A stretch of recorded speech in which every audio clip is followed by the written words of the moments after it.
Thank you so much. Please join me in welcoming Professor Omar Farooq, a very distinguished faculty member here. Now, everybody be on mute now. Professor Farooq, as you can see, is going to speak to you on academic performance indicators and the PBAS. But he's from the Department of Electronics Engineering at the Engineering College here at AMU. I depend on him a lot for these wonderful sessions, and he's also been coordinating our courses on outcome-based education, etc. And an epitome of sincerity, I must say, and earnestness and hard work. He has also in the past rendered very important responsibilities of the smart classroom, of the school management, and presently the ranking and progression also. Makai, you're looking after that. Director, Research and Development Research and Development Cell. So he's just the right person to speak to you on APIs and PBAS, how you should improve your research and you should improve your research performance. That, of course, goes into improving your career as well as the profile of your host institution, your college, your university, in NAC, and if NBA is also there. So a very hearty welcome to you, Umar Bhai. Thank you so much for your time. We know he's very busy, but we also know he's very sincere to the participants of the UGC. Over to you. Thank you. Many thanks to Director HRDC and the kind words. She is also taking care of this center and very sincerely working to improve upon the courses that we are offering and imparting new training modules over here as well. So thank you for the kind words, and I hope that we will have a good session in which we will be talking about academic performance indicators. So with this word, we will be starting, and I hope that the slide is visible to everybody. Yes, sir. Okay, fine. Yes, sir. So, as we know that most of us are over here in this session to go for the promotion to the next stage, and there is requirement to do certain set of training, induction training, and a faculty development program, and that minimum numbers and the points that we need to calculate, we should be aware of those things very clearly beforehand. So this is the right time that we start talking about this academic performance indicators.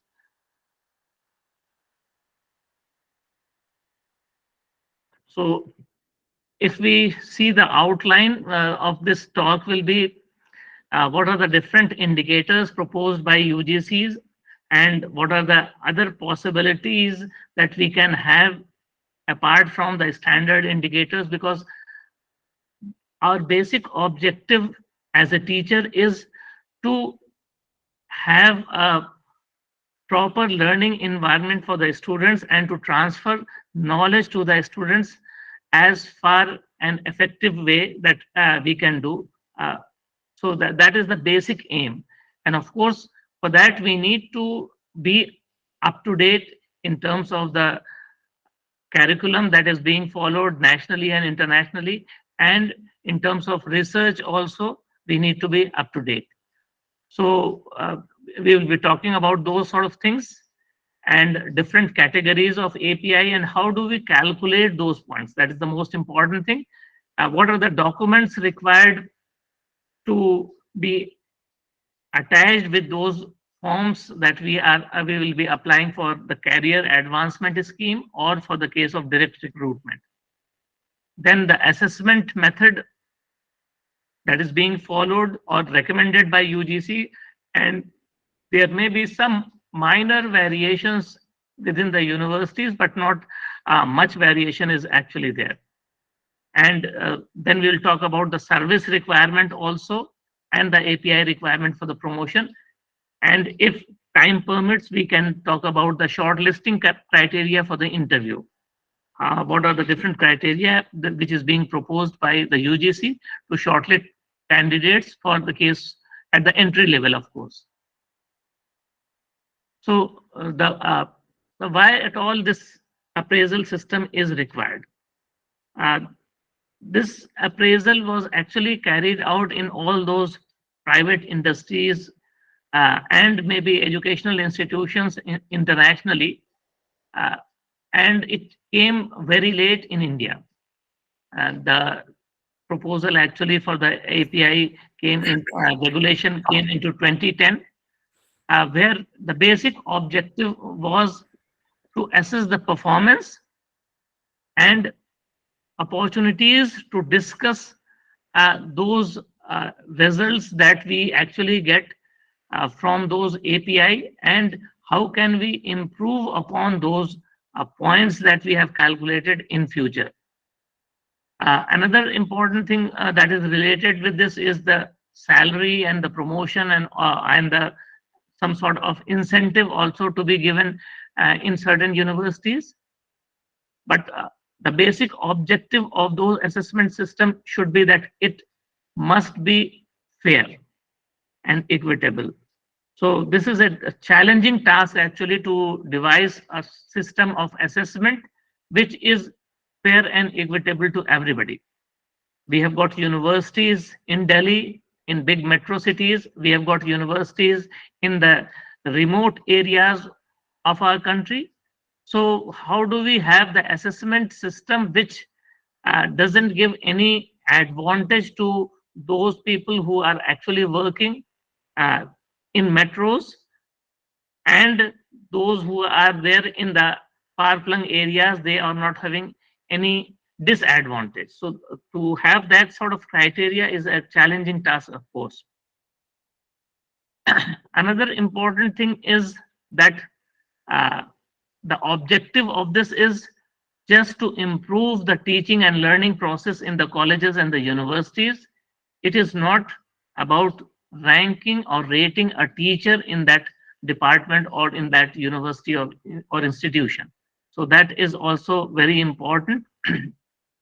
And then the assessment is actually a process of evaluation which will help in professional development of an individual over time. So these are the objectives that usually are there. Of course, when we look at uh, the outcome of those assessment methods, there are some positive points that we do find, and there may be some negative points that we need to eliminate as well. So it will identify our own strength and weaknesses. For example, if I'm doing an analysis of the result that was there last year and before last year, I compare, I do find that maybe in some subject the students didn't perform very well. So I need to understand what was the reason, and in some units I may find that the response of the students were not that good, which implies that maybe I need to take some steps to improve the understanding of the students. So this is our own uh, process of identification of the weakness, and then how can we actually improve upon or remove those weaknesses and become a better communicator, a better teacher. Of course, it is related to work satisfaction as well, that once you get a good feedback or outcome from those scores that is being evaluated, or you have performed some good research work which is being reflected in the score, then it gives you a satisfaction as well. Already told about that, that is salary and promotion, everything is linked with that. But there are some negative also things associated, which actually UGC was trying to uh, eliminate some of those negative points by revising those regulations time and again. Time consuming process, of course, this was there very much in the initial regulation which came, and now you can see that it has been modified and it is becoming more crisp and easy for us. We'll talk about those things later on. Subject to errors and biases. So this may be certain point which we can always debate upon. That is, third is timing, how frequent we are having those assessment. Many of those private institutions, they do try to set up the assessment process every 3 months. You may have a feedback sort of thing, or some sort of assessment going on, or every 6 months after semester, or maybe annual assessment. So if you are having very frequent, then that is also becoming boring and time consuming, which eats a lot of time. So it becomes stressful as well, and then people try to skip those sort of things if the frequency is very large, which in private institutions and private bodies that may be the case. But in our case, it is the annual one, so it is better. Another important point is sometimes it becomes a popularity contest amongst the teachers themselves, that the result of my class was very high, so I try to make a simpler paper, and I try to have simple questions so that the scoring could be better. So those sort of things, or I try to have my own self involved in a lot of non-academic, or you can say extracurricular activities which are going on, and take charge of various activities and pay less attention to academics. So those sort of things must be avoided. uh, Poor training of the raters, we don't have this sort of rating process over here, but sometimes it does happen that if a person is having some weak link in the API or the performer that he has submitted the annual report. So the administrative bodies can look at the loophole and may have certain punitive action taken against those individuals. So this may be sometimes negative as well. Now, if you see the API pro forma of your own university or the UGC, you must have seen that when we talk about teaching and research, there is no column about teaching quality. How we are teaching, how good a teacher we are, there is no rating based upon that.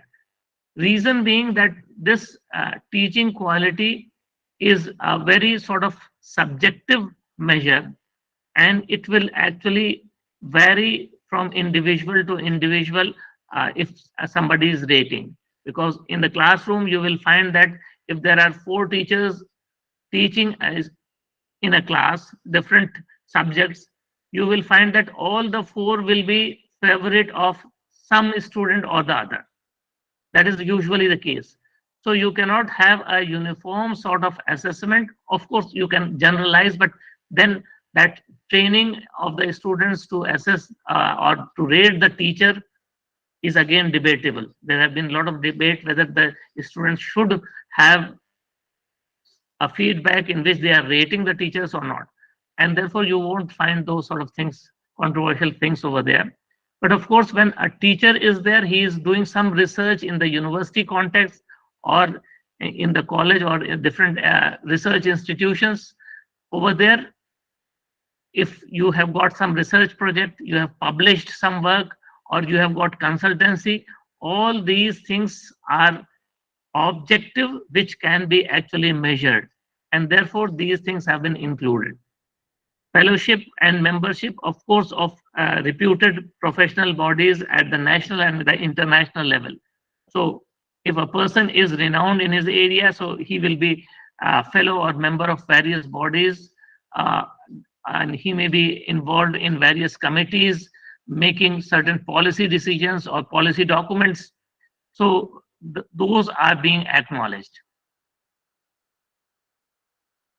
Then whenever we are teaching, and we all are teachers over here, we must have seen that many a times, usually when we are having the entrance level of the bachelor's or master's class, the students, they do come from different boards, different institutions, and some of them have got certain strong points and some of them may not have that strong points of the subject that you are teaching. Sometimes the medium may be a problem. Sometimes the understanding or the level of understanding that is present in the students, it's not uniform. Some universities may have a prerequisite of those courses being covered that you are teaching, and some may not. So while teaching, you can see that some students are weak. So are you actually involved in taking remedial classes, paying extra attention, giving extra time to those sort of students or not? If you are, that means you are more committed towards the learning of the entire students whom you are teaching. So remedial classes, extra classes, if you have taken, you have worked for extra mile for those sort of students, you have performed some uh, quiz or tests such that you can identify those slow learners and fast learners. So those sort of activities, if you are doing, then that is actually credible and they do have points. Extracurricular activities, that is very important for the personality development, overall development of a healthy mind. And therefore, if you are involved in these sort of activities which you are coordinating for the students like NSS, NCC, or outreach programs, taking students to certain villages and performing certain tasks, awareness campaign, all those sort of things is duly acknowledged. If you are more towards teaching and research, then whether you are currently up to date in your area or not, whether you have done certain training program or you have acquired certain new qualification. So if you are doing so, those sort of things, they are being acknowledged. Then the leadership, mentoring, and counseling. This is again a very important task. And in most of the universities, teachers are assigned certain set of students who contact the specific teacher for problems, not always academic, maybe apart from academic problems as well. Some of the universities are residential universities, so the student may be having problem in adjusting with the roommates or any other problem that is related, or the student wants to know what are the avenues after doing the graduation where he can find specific specialization, which is the good university. So those sort of I think if a teacher is doing officially, then these are accounted. Now the national education policy that we now see everywhere being implemented, it also tries to emphasize the increase in public engagement. That means we as a teacher, we should not think that the domain that we are having is the classroom only within the university or college, but we should try to diffuse our knowledge to the society or the locality that in which we are living. Try to educate people, not necessarily the subject that I am teaching, but because a teacher is more aware of, he can actually educate them in terms of different policies of the government, health and hygiene, cleanliness, all these sort of issues can be tackled. So how good you are in diffusing the knowledge to the locality in general, to the public interest in general, that is also important. Then if we talk about the research part, a person is not very good in interaction with the society, but he is good researcher, then how much you have brought the fund over there, how much you have contributed to the new knowledge, and you are being encouraged to do multidisciplinary research and research which is having certain outcome which will be beneficial for the society. So these were the new things that are coming up. This is just the different regulations that came in 10, 13, 16, and 18. We will be talking about the UGC regulation 18 only. Uh, Assessment, the requirement, we should try to understand why we actually require this assessment. Because the universities and the colleges are actually recognized by the quality of teachers that are there and the quality of teaching that is being carried out, and how good the project products, that is the students coming out from the university or institution, are there in the society where they are placed. So this assessment process actually helps us to improve upon all these sort of things. It makes us more accountable and understand things, because things, they do come in the written form. So this helps us to analyze also. Once the data is there, we now talk a lot of about data analytics. So we can analyze our own data, that okay, last year I published this many papers, this year I didn't publish, or last year I was having a project, but for the past uh, 4 years I am not going for any sort of training program. All these sort of things will only come once we are having the data and we try to analyze. So once we analyze, there is a scope for improvement, and then it is possible that uh, some of the teachers may be using certain innovative methods in teaching. So that may be highlighted once you are having a assessment which is documented, and that sort of innovative method can be replicated by the other teachers, by the other institutions as well.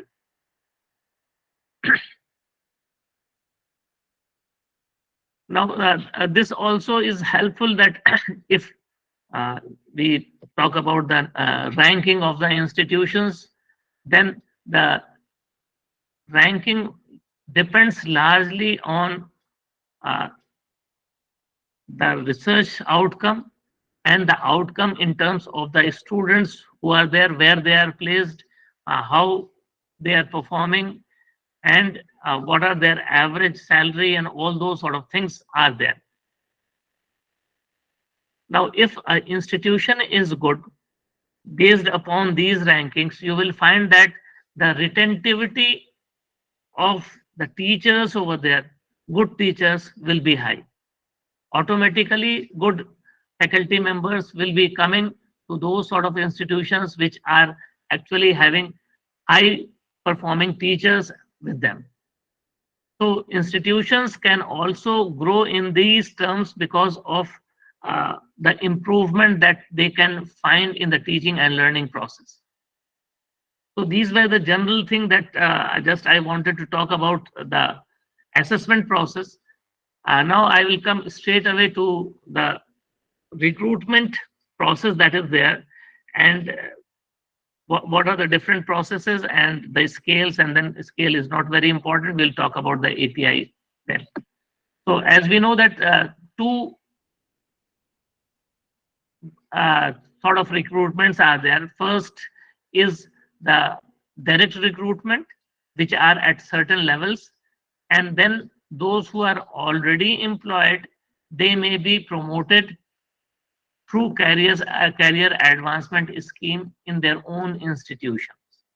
So two possibilities: direct recruitment is at assistant professor level, associate professor level, and professor level. So this is the direct recruitment. And if we look at the entire cadre structure that we are having, so levels were marked actually assistant professor, which is direct recruitment, and then senior scale is being granted, which is the promotion, but through career advancement scheme. You don't have a direct recruitment as the senior scale or selection grade. Associate professor, we have got both the options. from the same department, he can be promoted through the career advancement scheme, or there can be a direct recruitment as well. Similarly, for the professor, both the possibilities are there. Senior professors is again through promotion, but senior professor positions are restricted to universities only, not in the colleges. And some universities have adopted this thing, some have not. Now, the condition for the direct recruitment is that minimum is 55% at the PG level or equivalent grade on the grade point scale. Those who are under the reserve category, there is an exemption of 5%, so they can apply with 50% marks as well.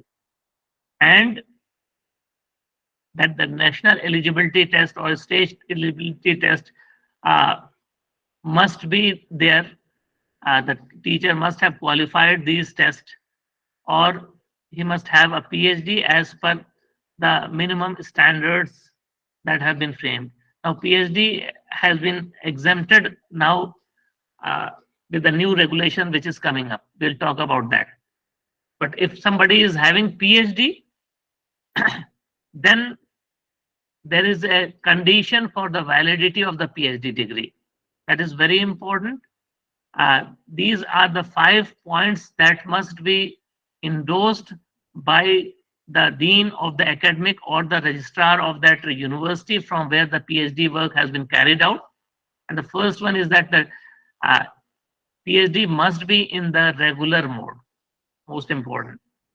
And there should be at least 2 external examiners. The viva should be an open viva conducted, and a minimum of 2 research papers published from the PhD work, out of which one must be in a refereed journal. So this is required. The candidate must have presented at least 2 papers based on her PhD work in conference seminar, but those should be proper conferences or seminar funded by reputed agencies like UGC, ICSR, and all those bodies. Here it is important that sometimes it is possible that a candidate may be publishing a work and that he or she is working along with somebody else, and that area is not related to his PhD work directly. So you should ensure that the publications of your student must be in the PhD area in which he or she is working, and desirably first author. This because in some of the institutions it may create problem. So this certificate will be actually issued by the registrar. These were the amendments that came from time to time, that PhD exemption till 1/7/2023, and then in 1/7/2023 there was another thing that now there is no PhD requirement. We had got this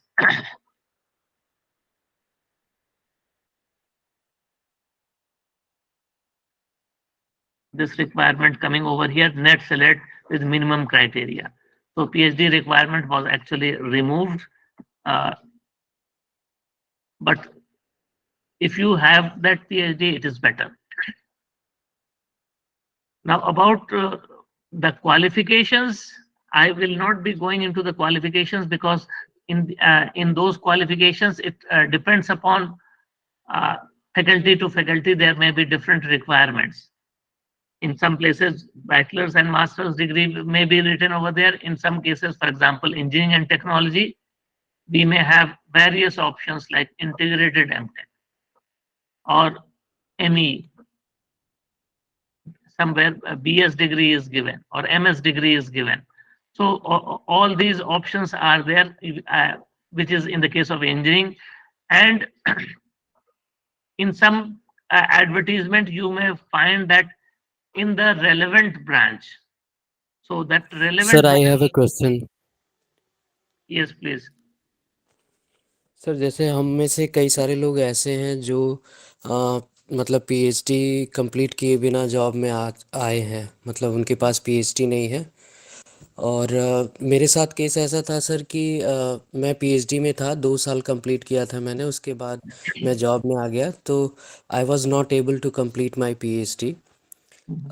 और अभी जैसे मैं PhD अगर कर पाऊंगा तो part time PhD ही हो पाएगा मेरा जॉब में रहते हुए। तो क्या पार्ट टाइम पीएचडी की मतलब कितनी वैलिडिटी है, या क्या मतलब उसमें कोई प्रॉब्लम हो सकता है No, या no, क्या? part-time PhD is okay. Correspondence PhD is problem.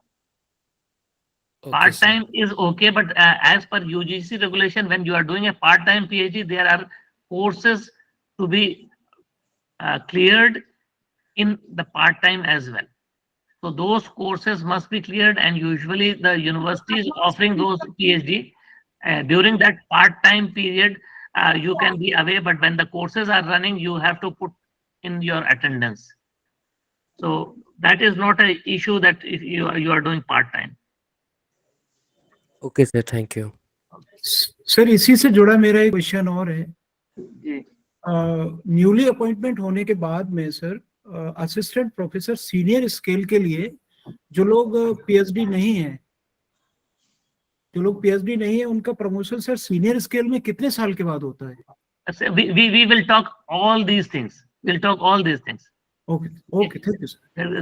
It is coming up now. Now we are from direct recruitment. We'll go to the CAS, which is of more interest to everybody. So we'll talk about all those year requirement, API requirement points. How much we'll talk about that. So direct recruitment, I'm just talking about now.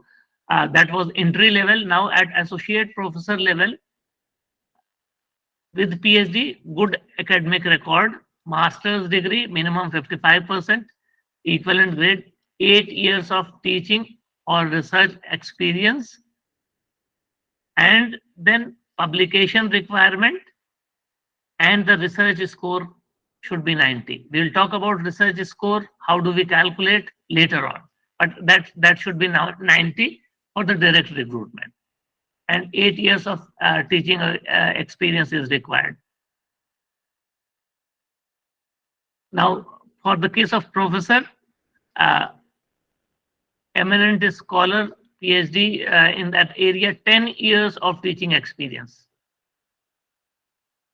in the university of college as assistant professor, associate professor, or professor, and or research experience at university or national level institute. So there should be some research experience because of which 10 publication is required, and the research score is 120.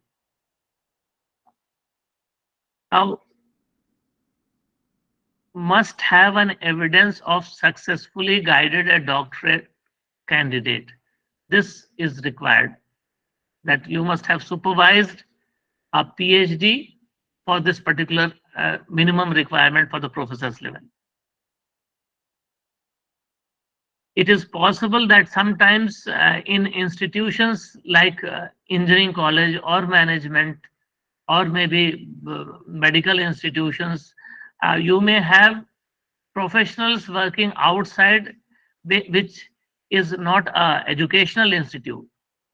So a person who is working in Google, for example, or Microsoft, and he wishes that, okay, I will like to go into NIT as a professor. So he can actually go over there with those industrial experience as well. And that's why this OR is there, that people from industry can also move into academics, provided that they have worked on this and they may have relevant publications also. These are the promotions under CAS, the Career Advancement Scheme that just now we're talking about, senior scale, and then selection grade, associate, and professors. We'll be talking about this. I will not talk about this senior Sir, professor level. Yes. Sir, I am a college librarian, तो क्या आप थोड़ा सा librarian के भी promotion scale पर highlight देंगे क्या? थोड़ा आइडिया हमें भी दीजिए।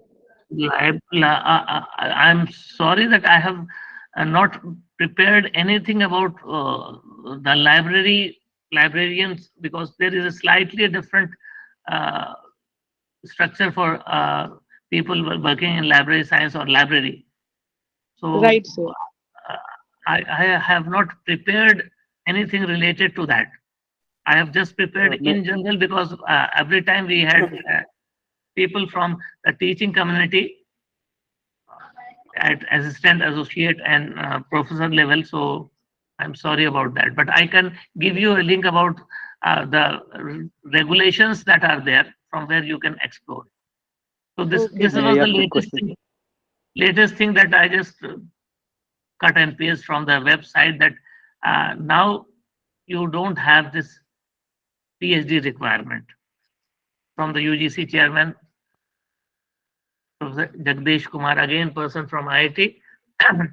Now the new regulations that you need to look into, important point, which is different from the previous one. Those who didn't succeed in the first assessment, then he or she will be reassessed only after 1 year. This has been very clearly stated now. So reassessment cannot take place in less than a year's time. It can be more than a year. It is possible. And if it is more than a year, maybe 3 years or 4 years after that assessment is taking place, you will be actually made eligible and promoted, shall be deemed to have promoted 1 year from the date of rejection. So even if the screening or the selection is going on at a later stage, but you will be deemed to have been promoted from the date you were eligible. And induction training program of 1 month, and all these things, it was mandatory that it should be completed within a year, and then there was a relaxation due to COVID, that okay, those who have not been able to do these training programs, they can be extended, and the last extension that came was up till 31st of December 2023. So we don't have any further extension as per UGC notification. Short-term courses from the Pandit Madan Mohan Malviya Teachers Training Institute or the Faculty Development Program, all these things will be accounted.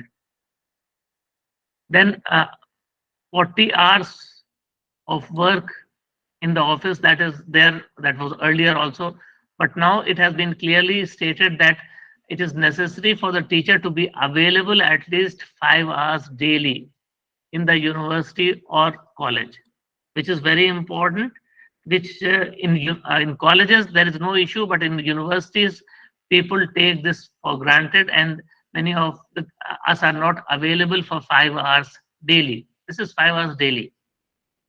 And in that case, you have 2 hours of mentoring of the students that you are having in some co-curricular community development and all those programs. 2 hours for the research and PG programs that you are having. You are supervising some research, you are guiding PhD or dissertations. So that is there. Teaching load that is there is 16 hours for assistant professor, and associate professor and professors 14 hours. This is the weekly load that I'm talking about. Those who are having certain administrative responsibilities, there may be a relaxation of 2 hours. It is not necessary, but you may actually ask for relaxation if there is a possibility.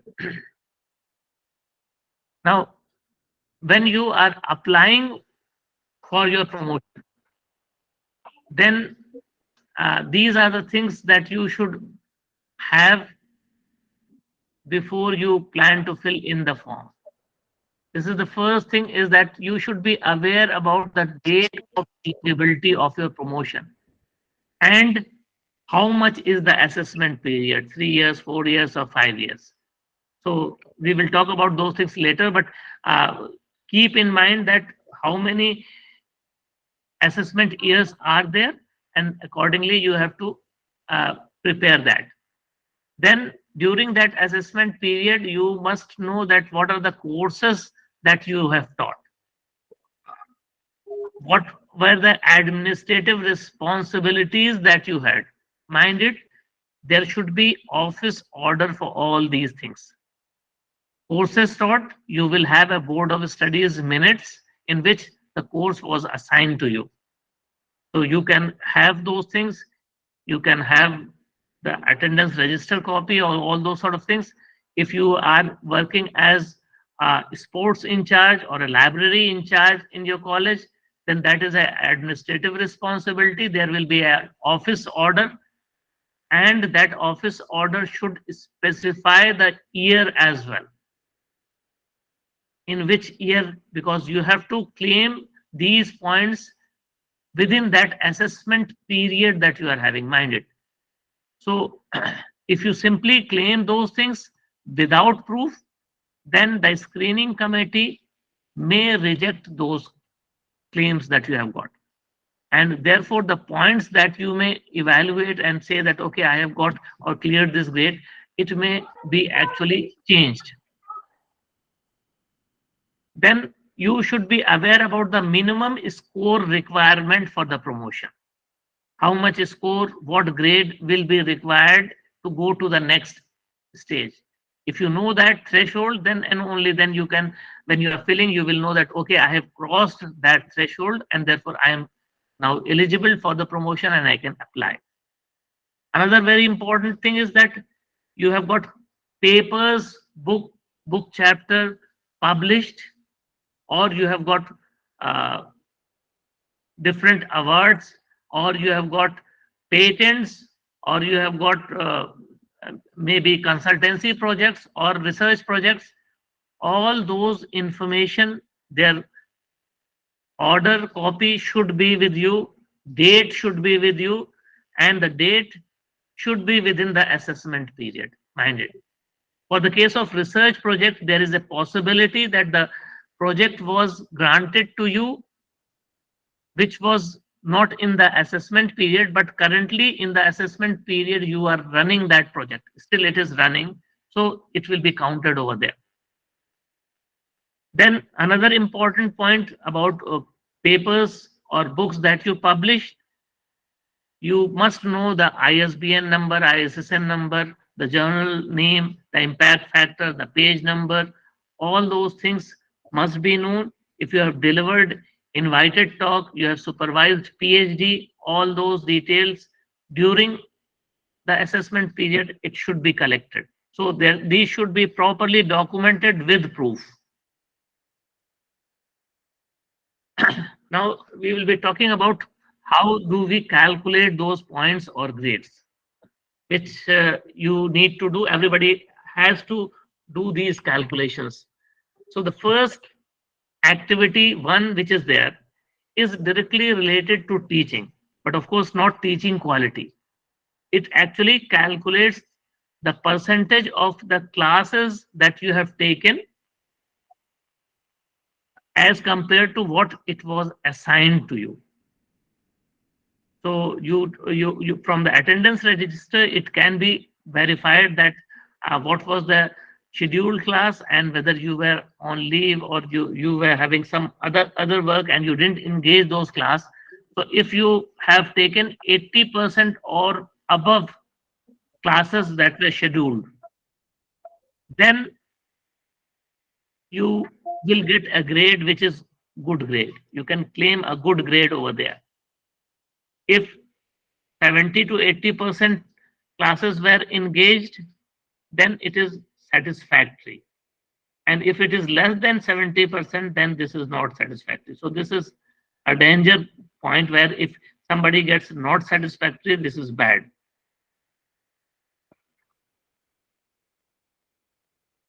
That was activity one. Then this is another activity two. In these two activities, 1 and 2, we don't have marks, but we have got grade.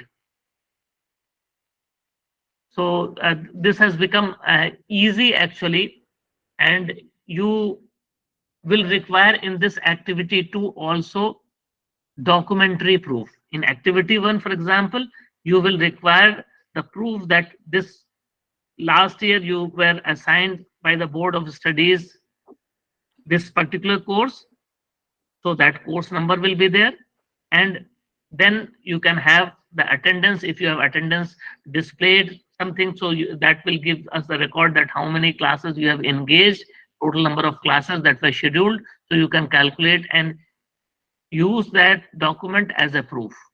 Now in activity 2, it is about the research or administrative activities within the college or university. So if somebody is having administrative responsibility, such as is the head of the department, chairperson, dean, director, coordinator, warden, maybe examination superintendent, all those sort of things, any administrative responsibility that you are having during that assessment period, you need to have a office order for that, and you will say that, okay, I am involved in this activity A. So you will claim that you were involved in activity A. It is possible that there may be some teachers who in a specific year was not involved in any one of these activities. No issues at all. We'll talk about that later on. How do we circumvent that? So in B part, if you see examination and evaluation duties assigned by the college or universities or attending the examination paper evaluation. Now this activity B is an activity which is carried out by all the teachers at all the levels in college or university. So anybody who is claiming out of these 7 points will always have this B point ticked. Reason being that this is the activity in which everybody will be involved. Now, documentary proof for this.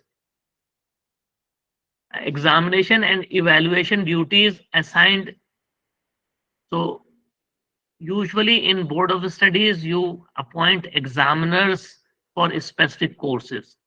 So if you were assigned examiner for that course and you perform that evaluation, then you can claim those things. Examination and evaluation duty. Now, examination means that you go and perform the invigilation duties as well. So here there is a bit of a catch. In some cases, people have shown that this was the invigilation duties that were assigned and they have carried out the invigilation duties, which was signed by the examination superintendent. But those duties were assigned and the screening committee members said that assignment of the duty is not sufficient, whether you have performed those duties or not. That is important. So what I would suggest is once the examination is over, you can prepare a format in which your examination superintendent can sign that on these days you have performed the invigilation duties or examination duties. So that will be a document which will certify that you have actually performed and not it was only assigned to you. So this was an important point. Then student related co-curricular activities or field activities, extension activities, various clubs are there in universities. You are in charge of those clubs. Maybe robotics everywhere nowadays is going on, or artificial intelligence. So there are so many clubs, or hobbies club is there, painting club is there, music club is there. So all those clubs, if you are in charge of those, any one of those clubs, mind it, you should have an office order for that, stating that this was the term over which or year over which you were appointed the in charge of that specific facility. So that should fall within the assessment period. Then organizing seminar, workshop, if you are involved in that, you may be convener, co-convener, or treasurer, or any other duty that was assigned to you to organize that. So that office order can be used over here. Evidence of actively involved in guiding PhD students. So here only guiding is required. Now, as per UGC norms, if you are guiding a PhD student, there is a Research Assessment Committee, RAC, which is to be constituted and it should meet 6 monthly. So if you are having a research student and there was an RAC constituted and you had a meeting, then that meeting minutes will be a proof that you are guiding a PhD students. Actively is important. Just registered PhD student and he is not working at all or took the admission and then he is not turning up is not sufficient. Um, so actively involved means that you have to show that okay, he is performing the research work and he is coming. Maybe in some places you may have attendance also. So those things can be used as a evidence that he is actively working. Then minor research projects or major research project from national, state, or international agencies, if you are having these sort of projects, then that can be accounted for. And then at least one publication or joint publication in reviewed or a UGC listed journal. So out of these 7 activities, if you are involved in at least 3, then you get a good grade. But if you are involved in 1 or 2 activities, you get satisfactory. And if you are not involved in any one of these activities, then this is not satisfactory at all. So as I said that everybody will be involved in B by default every year. And therefore, everybody will be in a position to get a satisfactory grade under this activity 2. If you are involved in any other additional activity, then you can have up to 2, you will have satisfactory. If you are having more than 2 involvement in more than 2 activities, then you will have a good grade. But then how do we calculate the overall assessment? Overall grading, how do I calculate? One was the teaching and the other was the other administrative or research activities. So in this table 1, I have to calculate an overall grading. So the overall grading is listed over here. So if you were having a good grade in teaching and you got out of 7 activities, you were involved in 3 or more activities. Here you were having 80%, more than 80% of the classes, and here you were involved in more than 3 activities, both good, then the overall is good.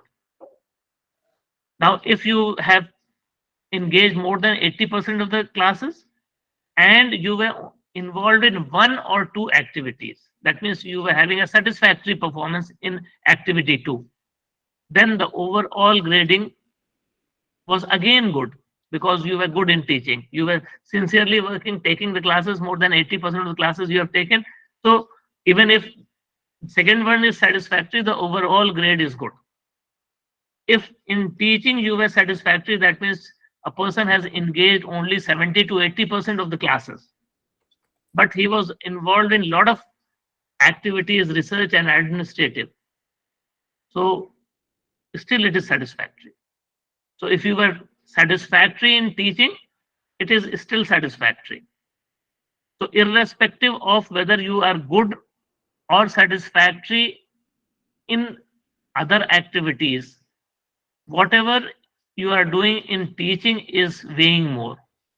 So you can see that whatever is the grade over here, same over here is reflected.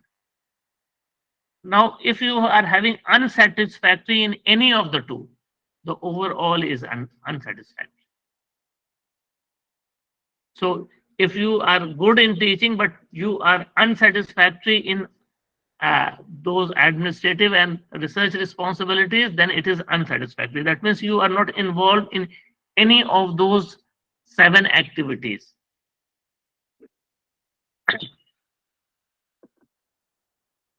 And then all permitted leave period are to be exempted from the assessment period, of course.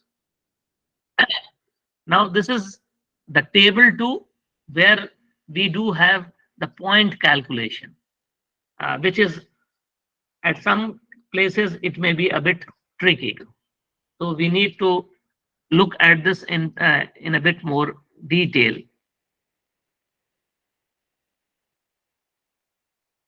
If you see at the top, there is a partition between Faculty of Science, Engineering, Agriculture, Medical Science, Veterinary Sciences, and the other category is the Humanities, Arts, Social Sciences, Physical Sciences, Management, Commerce, all these things clubbed together.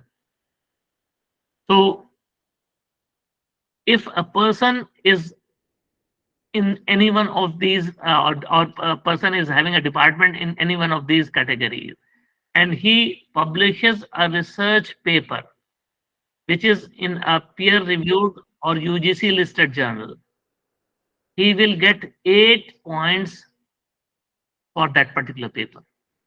If he is from art social sciences, for the same paper he will get 10 points.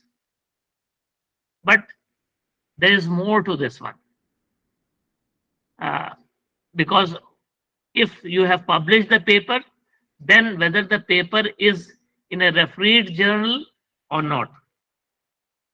It is possible that you may have published something in some magazine which is not refereed. So those publications, whether it will be counted or not, whether it is listed in a UGC list, or the UGC list has now included most of the Scoopers list as well. So whether it is present or not, you have to verify the journal, and then if it is a refereed journal, which all the journals which publish, they say that it is refereed. None of them don't never say that they are. So 5 point will be augmented to this 8. So it becomes 8 plus 5, 13. If the same paper has got an impact factor which is less than 1, then I had 8 points for the publication in the peer-reviewed UGC listed journal. Because it is refereed, it is plus 5, 13, and because it has got impact factor which is less than 1, 10 points for that. So 23 points will be total point. If by chance you published in a good, highly reputed journal and the impact factor was between 5 and 10, so instead of adding 10 points over here, you will be adding 25 points. That means 8 plus 5 plus 25. So 13 plus 25, it becomes 38 points. If the same paper was published in arts and social sciences journal over there, then you will have 10 points plus 5 points refereed plus 25 points. Usually in arts and social sciences, you don't find journal with a very high impact factor. And therefore, there is an offset of point in the beginning itself, 8 and 10 being mentioned. So that if the impact factor is not that high, it can be compensated. So we could have an equality or parity over here. But then there are issues again. Papers that we publish, it is not a single author paper. So there may be contributions from your supervisor also, or maybe other people as well. So how do I divide those points? So for the division of those points, if a paper has got 2 authors, then 70% of the total value of the publication will be given to each author. For example, if the paper somebody published in a peer-reviewed journal from arts, so it will be 10 plus 5, 15 points, and 15. If it is an impact factor of 10, it becomes 25. 25 into 7, it becomes 17.5. That is 70. That will be the marks given to, or points given to, each author.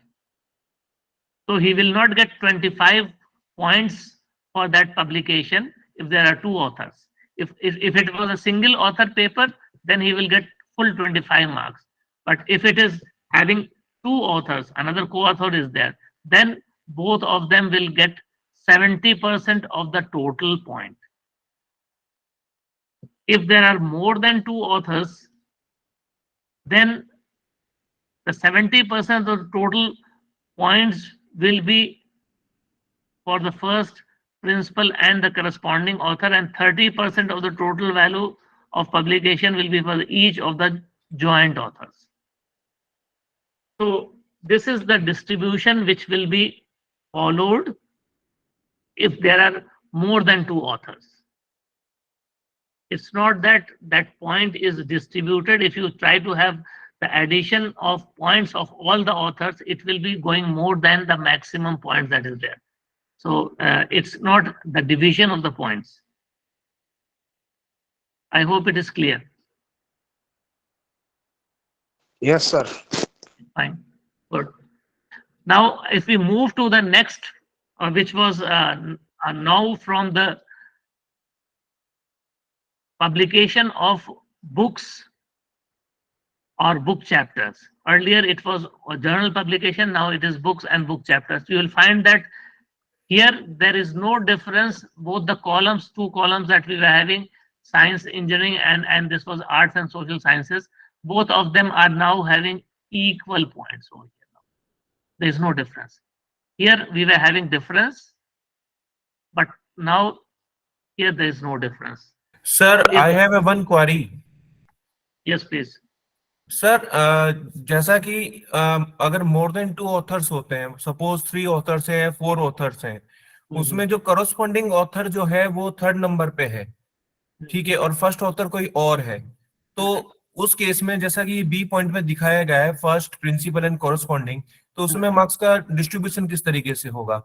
ऐसा मेरा एक paper है जिसके अंदर मैं corresponding author नहीं हूँ, मैंने अपने पीएचडी के टाइम में पब्लिश किया था, बट मेरे जो सुपरवाइजर थे उनको मैंने करस्पॉन्डिंग ऑथर रखा था, तो उस केस में मार्क्स का डिस्ट्रीब्यूशन कैसे होगा? You were the first author over there? Yeah, I was the first author, but corresponding author was my... No problem. You will get 70% of the total value. Okay. You will get 70% of the total value. And we were actually we were three author in that paper. No problem. Okay, तो मुझे भी 70% मिलेगा and supervisor को 70%. First principal corresponding author will be 70 and 30% of the total value for the publication of each of those authors. Actually, the problem happened that sometimes you will find in sciences there are 10, 15 or maybe 100 authors. So if you try to divide that point, it is maybe very high impact factor journal, but you end up adding all those and you get 50 points, and there are 100 and you divide them, then you get nothing out of that. Right. So this modification came that, okay, everybody in that category will get this value. Okay. 70% and 30%. Okay. Right. Thank you, sir. Okay, fine. So coming back to this, if somebody is publishing a book from the international publisher, maybe any faculty from science or social sciences, 12 points will be there. If it is a national publisher, it is 10 points. If it is a chapter in an edited book, then you end up with 5 points. And if it is an editor of a book by international publisher, you are editor of a book, then it is 10 points, and editor of a book by national publisher is 8 points. So this is the point distribution which is there. Again, this is important in some universities because there is not much clarification about this, but in some places, if you are having a book chapter and there are multiple authors, then division is again done based upon 70% and 30%, as we talked about in the previous case. Then there is another thing which is being added is translation work in Indian and foreign languages by the faculty members. Sometimes you translate those works also. A book chapter which was written in some other language, and you found that okay, this is very important and this should be translated, and you have got the rights to translate those things, then you can publish the translated paper or the chapter and you get 3 points. And if it is a book, entire book, then you get 8 points. These things are very, very important. In regional languages, a lot of translation work can be carried out. Now, based upon our recent experience with COVID, we saw that ICT came to our help, and it was used very effectively by the teaching community and the students as well. And a lot of courses were developed on the online platform. So if somebody has done those sort of contribution, this is also acknowledged. So the third category in table 2 is the creation of ICT mediated teaching learning pedagogy. And if you have developed some innovative method, then it is 5. If you have designed a new curricula, then it is 2 points per course. So that was just the curriculum design only, it is 2 points. But if somebody has developed a complete MOOCs course, MOOCs is massive online open courses. So these are the open courses which are available on the internet, and anybody can actually access those things. So if somebody has designed those courses in 4 quadrant with 4 credit, then he will get 20 points for that.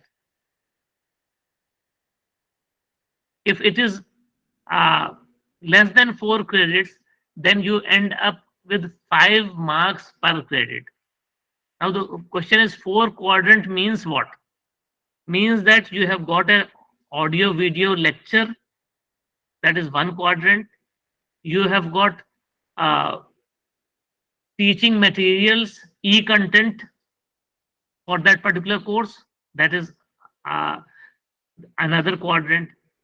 You have got selected questions, quizzes, or other tasks that is to be performed related to that particular course, that is the 3rd quadrant. You have got a discussion forum, a place where people can interact and raise their queries, and there can be solutions or response to those queries being posted. So these are the 4 quadrants MOOC courses. So if somebody has got those courses, that is 20 points, big point over there. If somebody has not developed the complete course but a module or a lecture, then it is 5. If you have written the content or the matter that is put as a e-content only, that is a single quadrant, then you get 2 points for that. If you are course coordinator for MOOCs 4 credit course coordinator in your university for the MOOCs, then you get 8 points for that. Or if that was less than 4 credit, then you get 2 marks per credit. Again, all these assessment that you have to carry out is for the period in which you will be assessed by the committee. Now, this is the D content. A, B, C, we have talked about MOOCs. D is again E-content. Development of E-content in 4 quadrants of a complete course or ebook. Now, this is 12 points you get. There is a slight difference between development of a E-content and the MOOCs course. MOOCs course is very exhaustive, and it is available free to everybody. It is possible that while you were teaching, you made certain module, you had your lectures which were accessible to your students only, to your college students or educational institute that you were having, which was available, let us say, on the intranet, not internet. So if it was available on the intranet, then it is not MOOCs content, but it is called simply e-content in all the four quadrants. Again, it is 12.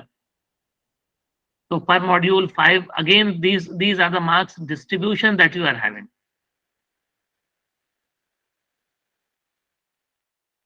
Then the fourth category is the research guidance. Again, PhD degree awarded 10 points in that assessment period. If the thesis is being submitted in the assessment period, it is 5 points. But if it is MPhil or PG dissertation, it is 2 per dissertation awarded, not submitted. There's no point for submission over here. It should be awarded in the assessment period that a person is having.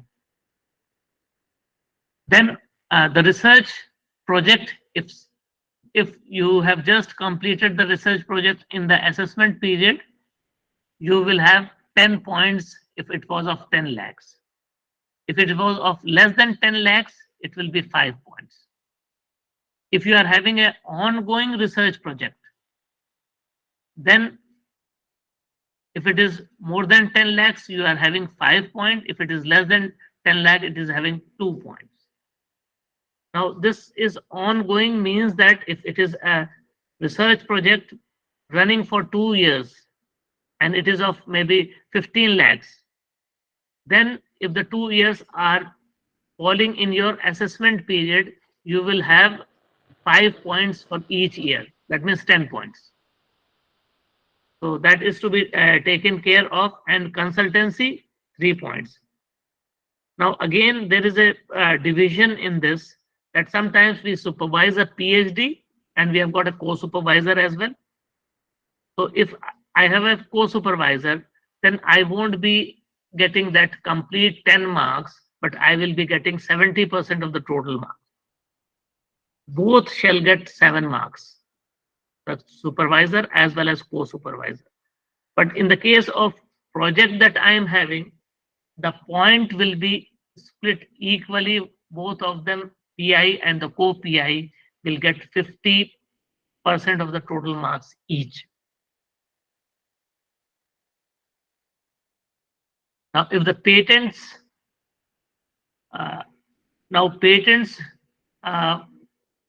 published is not considered, patents awarded is considered. It is international 10 points and national 7 points. So simply publication of the patent will not fetch any point in this particular category 5A. If somebody has written some policy document, that means it is international level or national level or state level, certain policy document which have been adopted by the state or the central government, then at national level it is 10. Sorry, national level it is 7, international level 10, and state level 4. If a faculty member gets a fellowship or award at the international level, then it is 7, and national level it is 5. But the award should be renowned sort of award. There are many fake awards going on, so those are not usually considered. Now the 6th point is the invited lectures as resource person, or you have presented some paper in the seminar, conference, and it is actually present in the form of proceeding. So if somebody is going abroad in an international conference, it is 7. International conference within India is 5. National conference within will fetch 3 points, and state or universities, they do organize sometimes seminars and conferences, or they do invite you for lectures, all those things. So it will be 2 points. But there is an important capping over here, which is to be read very precisely whenever you are filling up this form. So if you are calculating the research score, then the combined research score from 5B category. 5B is policy documents over here. This entire category that I am having. This and 6, that is the invited lectures, shall have an upper capping of 30% of the total research score. So in this table 2, whatever calculation we are doing, these two category cannot have more than 30% of the contribution. Because I have got my friend and I keep on asking him coming frequently and deliver an invited lecture. So from this point only at university level, I can start distributing 2 points each lecture, and he is coming for 2 or 3 lectures. So 10 points or 6 points like that is a charity sort of thing going on. So a capping has been put over here. Another important point is that out of these 6 categories that we have talked about, the research score shall be from a minimum of 3 out of 6 categories. Somebody says that, okay, I will be only supervising PhD and getting those minimum score, it will not be valid. Or if you are just publishing paper, it will not be valid. You should have contribution coming from minimum of 3 of these 6 categories. So that is important. So this was actually table 1 and table 2. Now the eligibility requirement and the promotion requirement for different stages.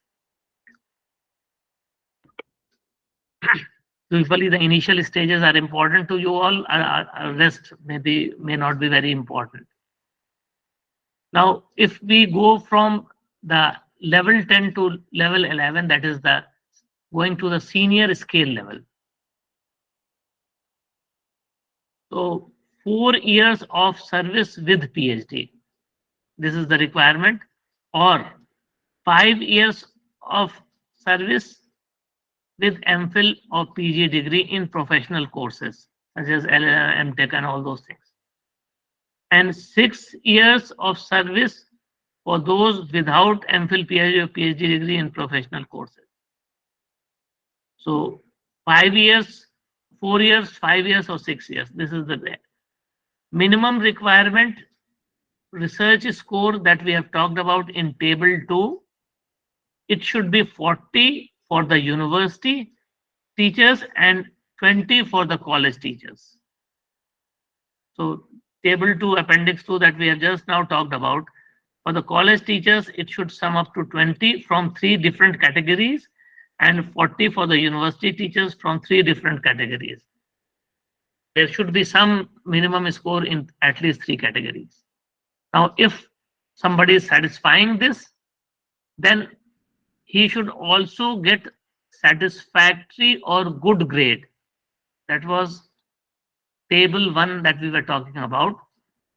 So he should have satisfactory, minimum is satisfactory or good grade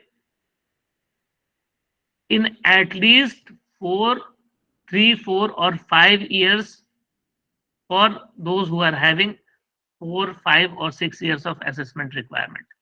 That means if somebody is having a 4-year assessment period, out of these 4 years, he must have a good or satisfactory in 3 years. 1 year, he can have unsatisfactory. If somebody is having a 6 years of assessment period, he should have at least 5 satisfactory or good in table 1 for 5 years. 1 year unsatisfactory can be tolerated. And of course, these are the marks that it should be there. And the promotion is by the screening cum evaluation committee. And that's why I said that you should have all your documents, documentary proof, for example, research paper, copies of the research paper should be there. You should highlight or make a summary of that, that when, which year it was published, all those things, or the thesis that you have actually supervised, or PhD have been awarded, then award letter, if it is available to you, you can show that or attach those award letters. Because the screening committee may not ask you to come and add certain additional proof. They may simply reject that, and if you fall short of these points, that is 40 or 20, then of course you have lost a year. Additional requirement. Attended one orientation course of 21 days duration on teaching methodology. That is the first one. Second one, there is an option. There is an option that you must have completed refresher or research methodology course or any two of the following. That is workshop, syllabus upgradation workshop, training, teaching, learning evaluation workshop, or technology programs, faculty development program of at least 1 week. 3 days will not do. At least 5 days and 2 workshop will do. So in the second, this is the option, or you have got another possibility that you have taken a MOOCs course and with e-certificate. So that certificate should be there, or development of e-content in 4 quadrant MOOC courses during the assessment period. So this is the requirement for the college teachers, and for the university teachers, all the requirements are the same as above, except for the last point, which is shown over here, one research publication in a peer-reviewed journal in the UGC listed. So this is the additional thing which is required from the university teachers. Then if we move from assistant professor to level 11 to level 12, that is the selection grade, then 5 years of service at level 11 is required. 5 years, out of which you should have satisfactory or good grade in at least 4. So 1 year, there is a possibility that somebody didn't get that satisfactory performance, but others, other year you should have those performance, and 100 research score from table 2 for the university, 50 for the college teachers, and the promotion is recommended by the screening cum evaluation committee again. So you don't have a selection committee over here, but that is the screening committee. Here again, we have got in the last 5 years academic level, you must have actually performed at least 2 weeks, that is 10 days duration, one of these programs which is listed over here, or 2 faculty development programs of 5 days that you have, or developed the MOOCs content and all those things, same as that of the previous case, required for the college teachers. And for the university teacher, he must have PhD degree in the concerned subject and 3 research publications in the peer-reviewed journal. That is the requirement. For the university teachers, these are the additional requirements. Along with the above, these are the additional requirements that one has to actually fulfill to go to the next stage. Then assistant professor, that is the selection grade level 12 to associate professor, that is 13 level. Here you must note that this level is open for the direct recruitment as well. So career advancement as well as direct recruitment is possible over here. But here we are talking specifically about the career advancement scheme. The eligibility criteria, PhD degree in the concerned subject. So now it is a compulsory PhD degree a minimum of 7 publications in the peer-reviewed UGC journal, out of which 3 research publications should be during the assessment period. So now there is a capping over here that this 3 years, which is the assessment period, there should be 3 publications during this period, and evidence of having guided at least one PhD candidate. This is also required. So this is the additional evidence which is required, along with the satisfactory or good performance in at least 2 out of the 3 years. So if somebody has got this, research score is 90 and 45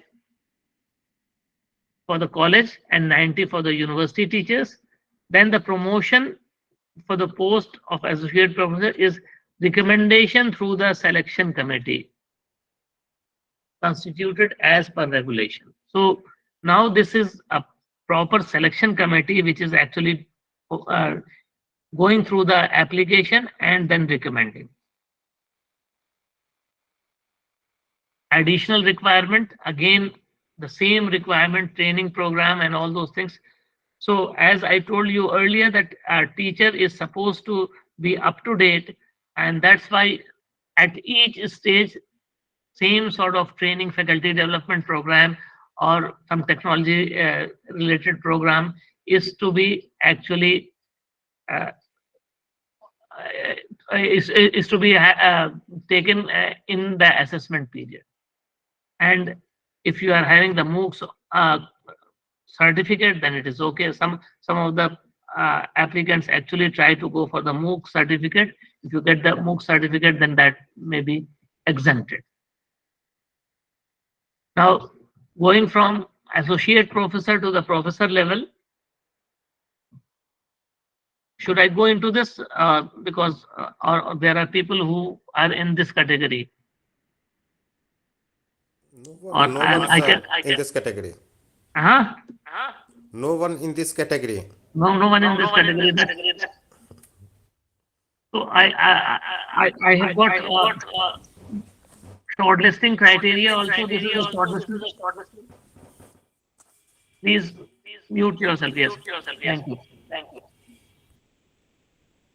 Shortlisting criteria for the post of assistant professor in universities,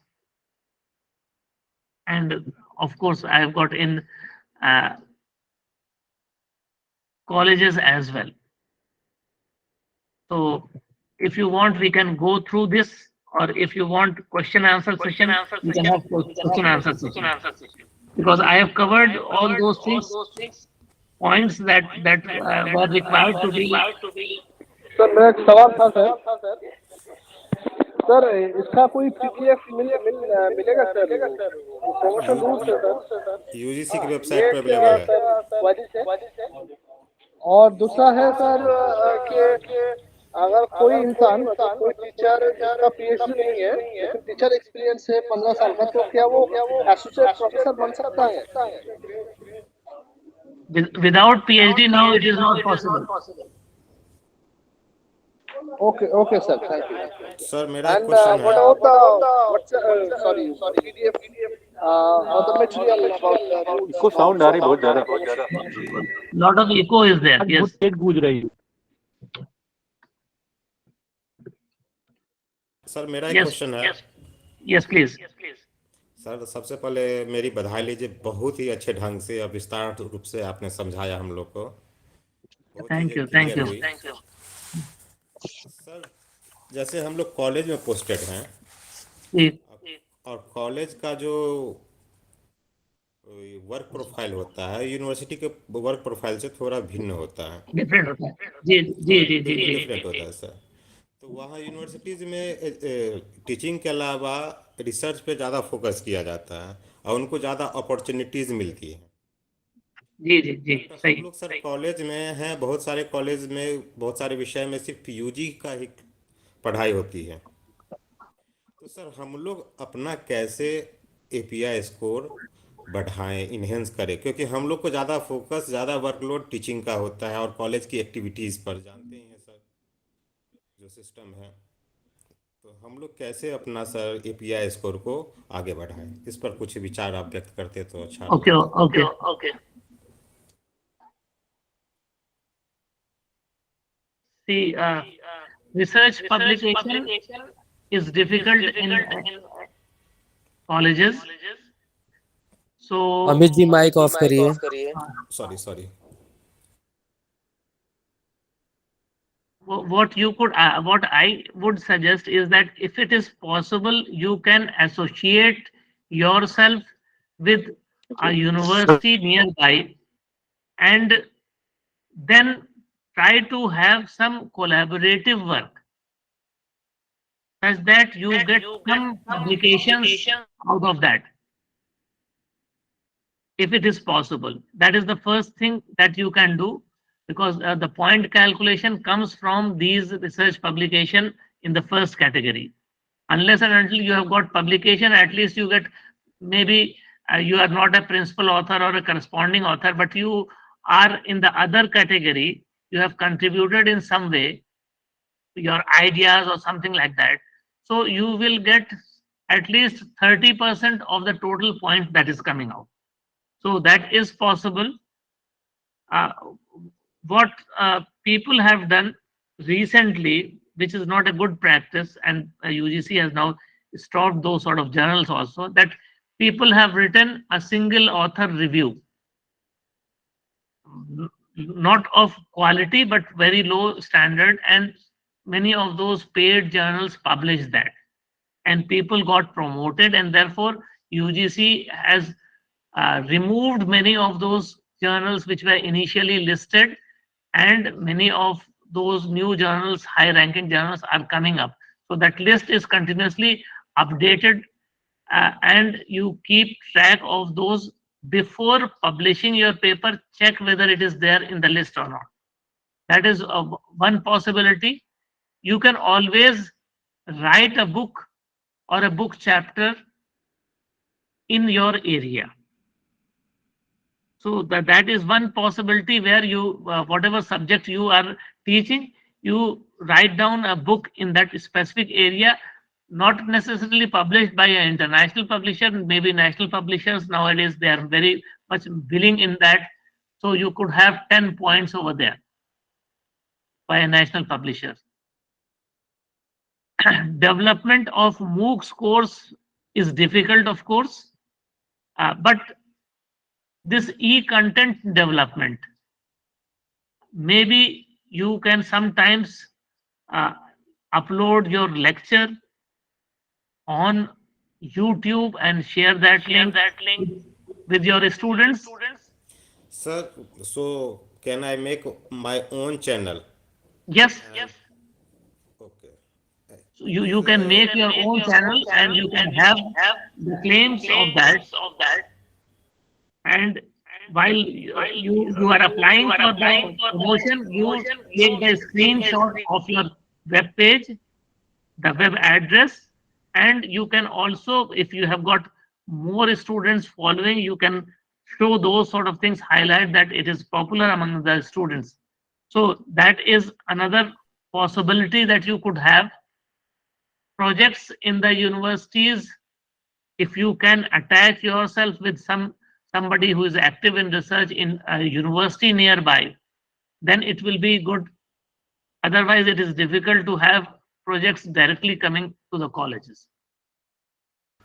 ये YouTube channel पे upload करने से भी कुछ मिलता है क्या sir? जी, upload करने का YouTube चैनल पर अगर कुछ अपलोड करते हैं तो उसके भी कुछ मार्क्स जुड़ते हैं क्या सर एकेडमिक में? एकेडमिक में इस तरीके का जुड़ जाएगा कि आप, if you have prepared a module specifically for your students, yes, sir. then it can be.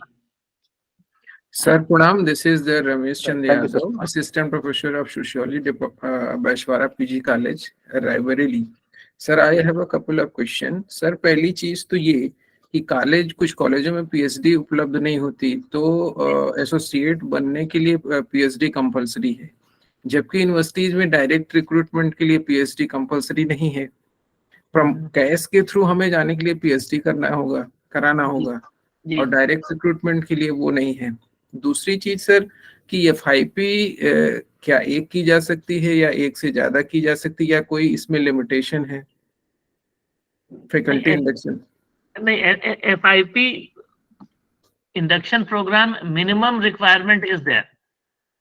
If you want to have more than that, जी sir, it is possible provided your institution permits you, because you require a permission from your institution, and if it is online, then if it is not hampering your teaching process over there, an institution allows that, it is good enough.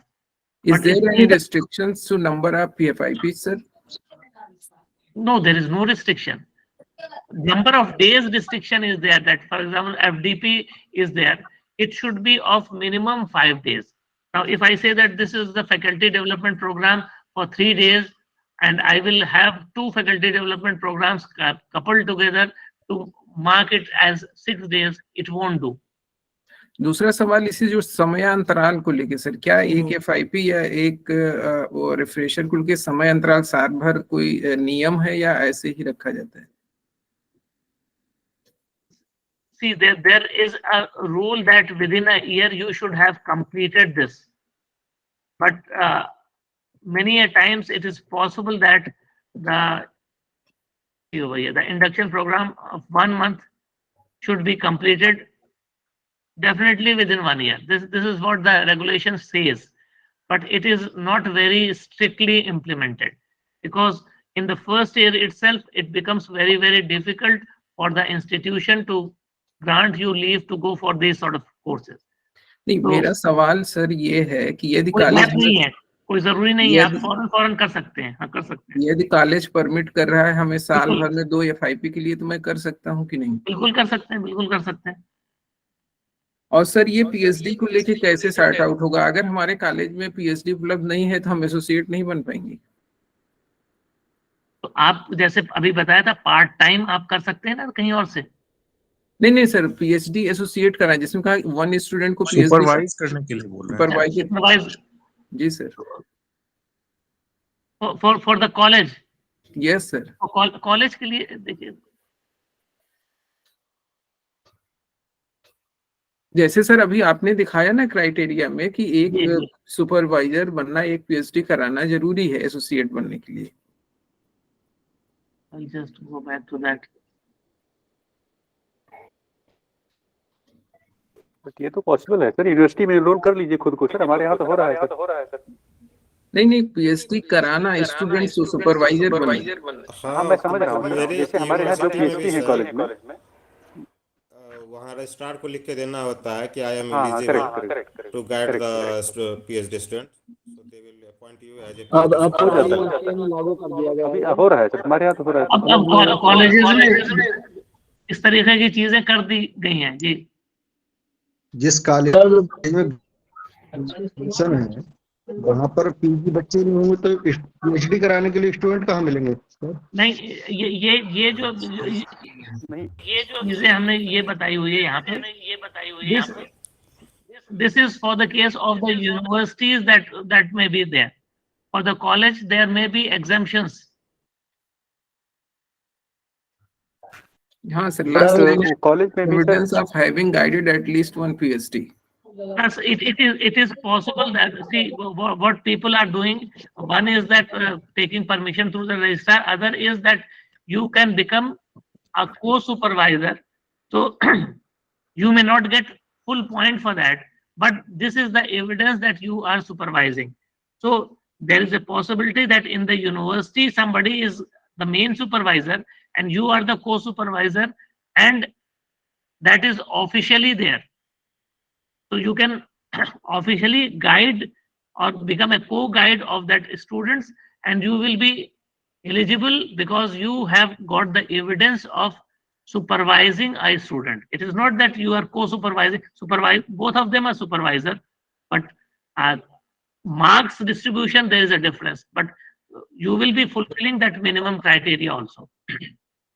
Okay, thank you. You can affiliate yourself with some of your friend in the universities in the area. Sir मैं Raghavendra Pratap Singh Indian PG college Sambhal से sir एक जानकारी हो चाहिए थी कि जैसे sir हमारी पीएचडी नहीं हुई है उसके बाद हमें 6 साल बाद प्रमोशन मिलेगा, लेकिन अगर उसके बाद पीएचडी हो जाती है तो क्या वो 2 साल का अंतर कार्डर फीडर से भर जाता है या कि वो रूल खत्म है? ये यूनिवर्सिटी जो अलग अलग है, ये रूल अपना डिसाइड बहुत करती है।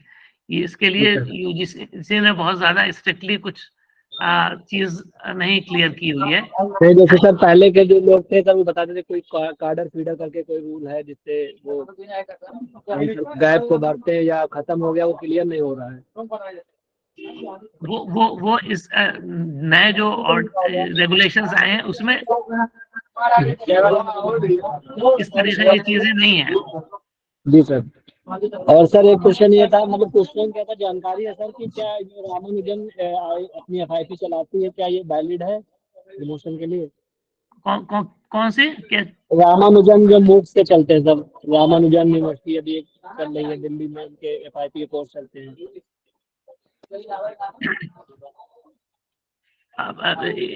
Is it a private university, established one? जी। See, these faculty development program are in general written that you should have a faculty development program, not from which place. So it could be accounted for, but try to be careful while doing these sort of a faculty development program, that in future something comes up that these were the fake sort of things, organization and all those things. So be careful in attending those sort of programs, and be careful in publishing those sort of journals also. Many journals are those journals which are taking money and then publishing, and today they may be in the list, tomorrow they may be kicked out from that list. So by the time you publish, you say that it was earlier there, but it has now vanished. Sir I have one query. जैसा कि sir अगर मान लीजिए कि मैं जिस college में अभी असिस्टेंट प्रोफेसर हूँ जिससे वो एफिलिएटेड है, वहां पर मेरा रिसर्च फील्ड का सब्जेक्ट ना है, ठीक है, तो मैं इसमें को सुपरवाइजर कैसे बन सकता हूँ? मैं क्या किसी और यूनिवर्सिटी के अंदर में अप्लाई कर सकता हूँ एज ए को सुपरवाइजर बनने के लिए, या मुझे एफिलिएटेड अपनी यूनिवर्सिटी से ही को सुपरवाइजर की परमिशन लेनी होगी? नो, आप कहीं किसी और यूनिवर्सिटी से, मगर आपको ये देखना होगा कि वहां पे जो मेन सुपरवाइजर है जो आपके एरिया का है जी, वो अगर आपसे उनकी वेवलेंथ मैच करती है, आप उनसे बात कर सकते हैं कि I would like to be a co supervisor. If he agrees, any university can take, right, anybody can be co-supervisor from anywhere else also, no problem at all. Right sir, because यहाँ जहाँ मेरी Gorakhpur university जो मेरी लगती है वहां पर मेरा जो वाइल्ड लाइफ इकोलॉजी और एनिमल बिहेवियर पे ऐसा कोई सब्जेक्ट है नहीं, तो आई वाज वरीड कि मैं किस तरीके से अपने आप को ऐसे को सुपरवाइजर की तरह आगे अपने आप को कैरियर एडवांसमेंट कर सकता हूँ अपना।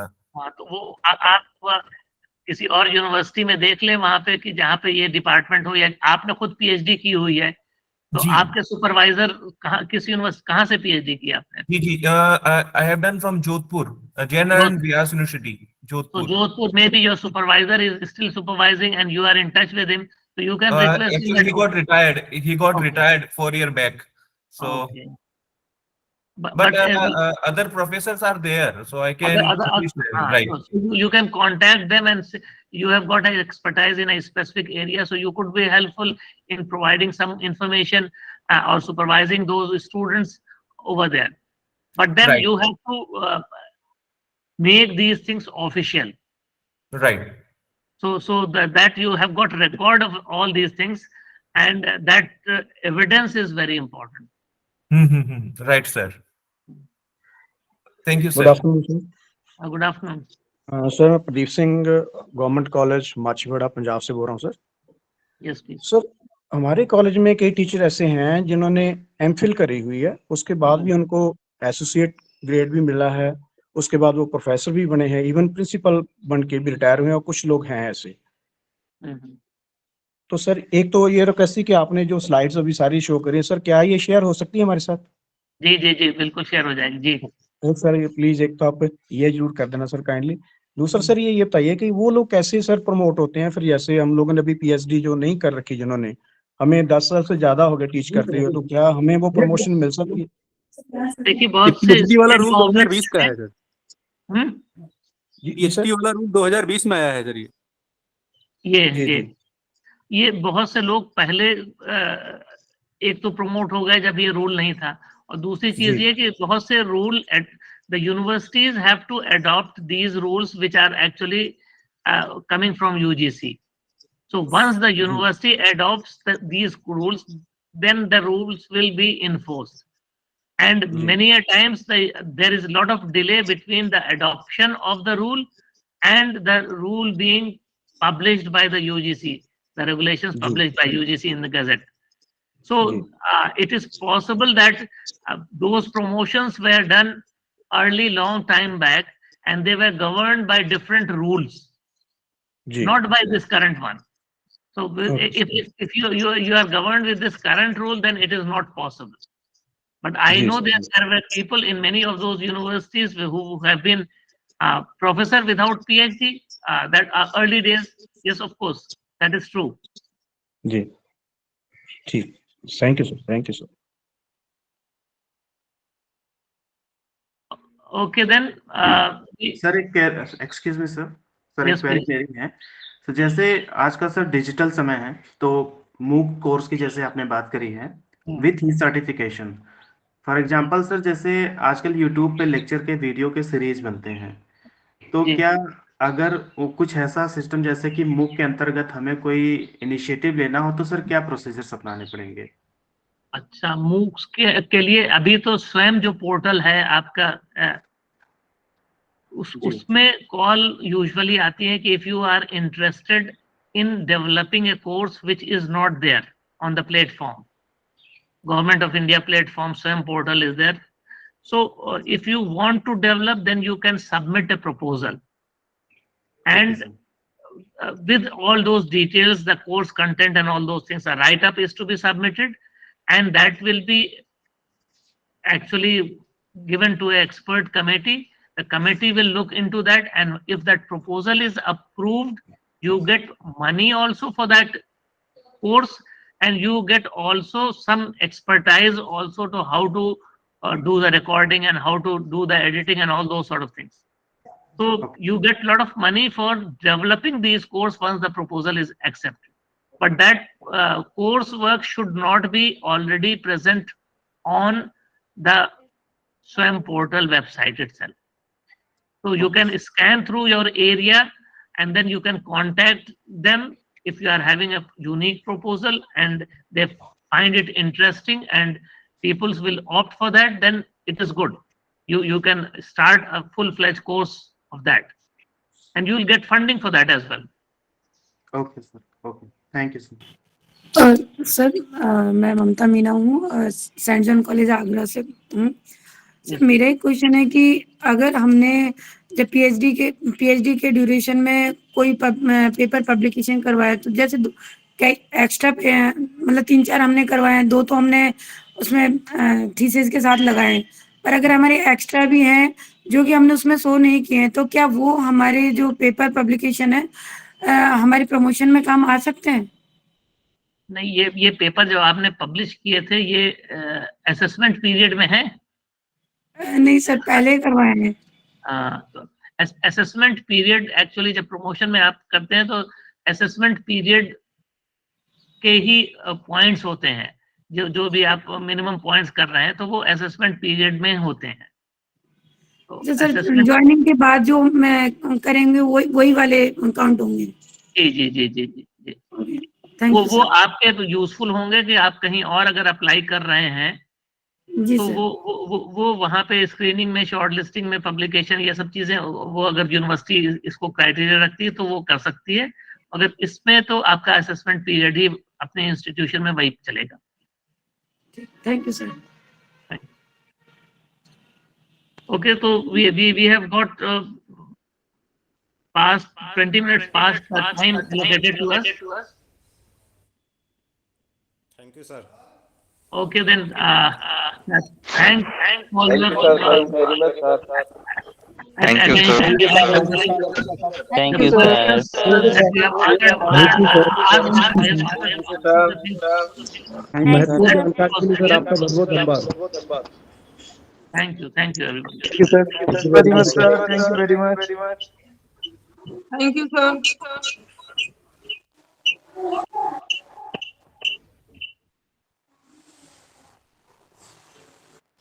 Thank you, sir. Thank you so much, sir. Thank you, sir. Thank you Thank sir you so much, sir. Thank you sir thank you sir Thank you, sir.